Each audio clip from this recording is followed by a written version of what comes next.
जिंदाबाद, चोर सीओ मुर्दाबाद, आईसीओ का कौन दबाई, आईसीओ का कौन दबाई, इंकलाब जिंदाबाद।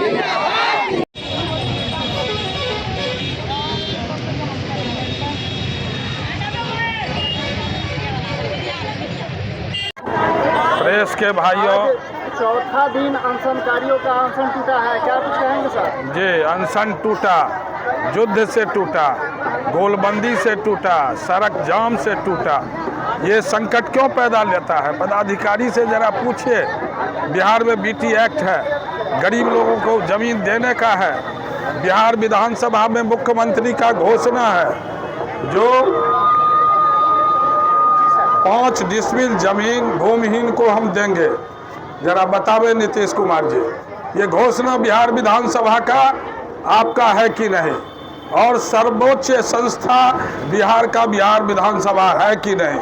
उसके घोषणा को आप रूनी सैदपुर में क्यों नहीं लागू करते? क्यों हमको यहाँ ना पड़ रहा है पटना से? क्यों हम लोग, हमारे कार्यकर्ता 4-4 दिन भूख पानी से यहाँ रहते हैं? कोई जवाब दे पदाधिकारी यहाँ है कि नहीं? 4 दिन से वो क्या कर रहे थे? ये है सवाल। ठीक है, इसके बावजूद भी अभी बातें हुई है, कुछ मांग जायज है। उन्होंने DCLR साहब ने कहा है कि हम इसको करेंगे। CO के बारे में क्या कहा जाए? 1 मिनट में हम तो देखा कि तो पीपुल से कटे हुए लोग हैं, एक आदमी से ठीक से बात नहीं करते, इसलिए दरमाहा उनको मिलता है कि जनता के सवाल को नहीं टच करें, वो ठीक नहीं करें। जिस रूप से लोगों से दाखिल खारिज में सब लोग झूठ बोलता है, रुपया लेते हैं, पैसा लेते हैं, कर्मचारी इनका डिसऑनेस्ट है। और नीतीश कुमार बोलते हैं जीरो टॉलरेंस, 1 पैसा का बेईमानी उनको बर्दाश्त नहीं। यह है राज आपका नीतीश कुमार जी। जरा आपसे पत्रकार बंधु से हम कहना चाहते हैं, कहीं जीरो टॉलरेंस है? कहाँ है इनके थाना? यहाँ लोग बैठा हुआ है, सैदपुर थाना प्रभारी कहाँ है? उनका कोई कर्तव्य होता था कि नहीं? लॉ एंड ऑर्डर मेंटेन करने की उनकी जवाबदेही है कि नहीं? जरा पूछिए उनसे।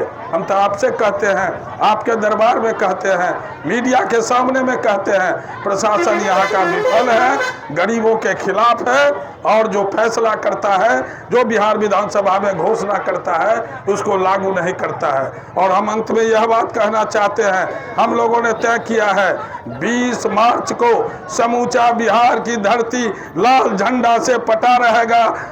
आपको मुख्यमंत्री महोदय हम कहना चाहते हैं, आपने जो घोषणा किया वो लागू कीजिए।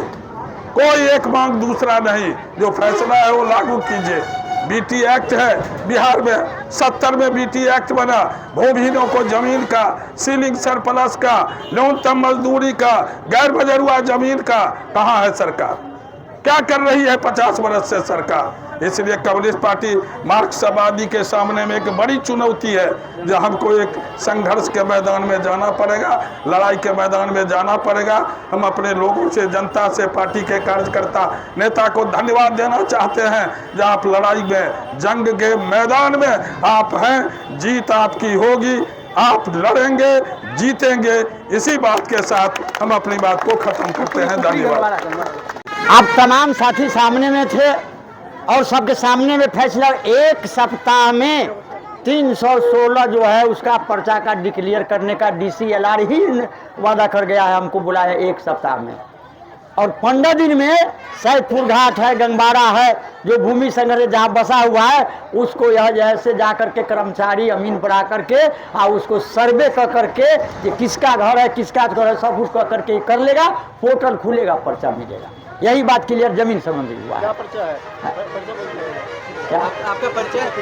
अरे मेरा नाम देवेंद्र प्रसाद यादव, सब जानते, भारत की कम्युनिस्ट पार्टी मार्क्सवादी के जिला सचिव। और यहाँ तमाम साथी, हमारा अंचल सचिव रेणु देवी, सहायक अंचल सचिव रामजीवन महतो, और हमारा ये 28 अनशनकारी साथी जो है, वो तमाम जनता का गोलबंदी और ये पार्टी का देन है, जो आज हम जैसे 4 दिन से हम लोग अनशन पर पड़े हुए थे। हमारा साथी का स्थिति बहुत खराब हो गया था, और अंत में मरता क्या नहीं करता, हम लोग रोड का सहारा लिया, जो अपने आप हम रोड में, हमारा जैसे अगर 28 साथी मरेंगे, उससे पहले हम तमाम जनता मरने के लिए तैयार है। और हमने वो जाम किया। इसका परिणाम आप तमाम लोग देखे हैं, जो उसको झुक करके आपके पास आना पड़ा और आ करके जनता के बीच में आपके बात को मानना पड़ा है। और वही जनता रहेगा और वही हद में पदाधिकारी रहेंगे। और 20 मार्च को साथी तमाम लोग समझ लीजिए, इस बीच में ही हम लोगों को वह क्लियर किया है। जो एक सप्ताह के अंदर बात करें, 15 दिन में वो बात करेंगे, इस बीच में बात करेगा। और बाकी जो बात होगा तो 20 मार्च को हम लोग को जिला पर प्रदर्शन है, CPI कलेक्टर को घेरेंगे वही जगह। और जो बाकी जो कमी होगा, इसको जितना काम किया वो पूरा किया कि नहीं, अगर किया तो जिंदाबाद है, और नहीं तो मुर्दाबाद करेंगे और कलेक्टर को घेरेंगे और घेर के बाकी काम को करा करके ही छोड़ेंगे। ठीक है। सरकारी का जो भी मांग था, हम लोगों ने मांग का जो प्रति है सभी ले लिया है और इनको आश्वासन दिया है कि जो भी मांग है इनको हम लोग जल्द से जल्द जो चीज़ें हैं उनको हम लोग स्ट्रीमलाइन करने की कोशिश करेंगे। और दूसरी चीज़ है कि आप लोग सोच रहे होंगे कि अनशनकारियों पे हम लोगों का ध्यान नहीं है। हम लोग हमेशा से ध्यान रहे, हमारे BDO साहब, CO साहब सब लोग रेगुलर रहे, हमारे जो डॉक्टर साहब हैं वो रेगुलर यहाँ पे चेकअप करते रहे हैं। और आज हम लोग यहाँ पे आ करके इनकी पूरी बातें सुनी। बातें सुनने के उपरांत इनको हम लोगों ने जूस पिला करके इनका अनशन अभी ख़त्म किया है। अभी देवेंद्र जी भी हमारे साथ में ही हैं, इनसे भी हम लोगों ने जो भी इनकी प्रॉब्लम थी, वो भी जो भी समस्याएं थी, इन्होंने हमें बताया है। हमने इनके साथ बैठ करके इनको टाइम भी दिया है कि एक सप्ताह में आप हमारे साथ आइए, हम लोग बैठ करके बात कर लेते हैं, उसमें जो भी चीज़ होगा हम उसको एक क्लियर कट सॉल्यूशन निकलवाते हैं।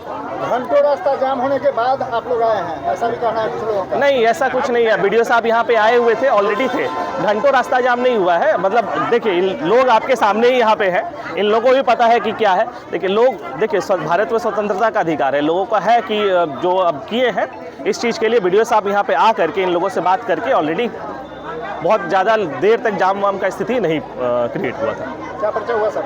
हम DCLR सदर हैं अभी, और अभी SDO सर के प्रभार में भी हम, SDO के प्रभार में भी हम ही हैं।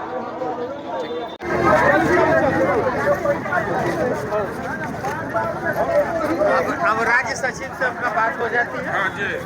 रेणु जी उठिए, हो गया। रेणु जी को बोलिए, महिला सबको उठाएंगे। रेणु जी लीजिए, डालिए।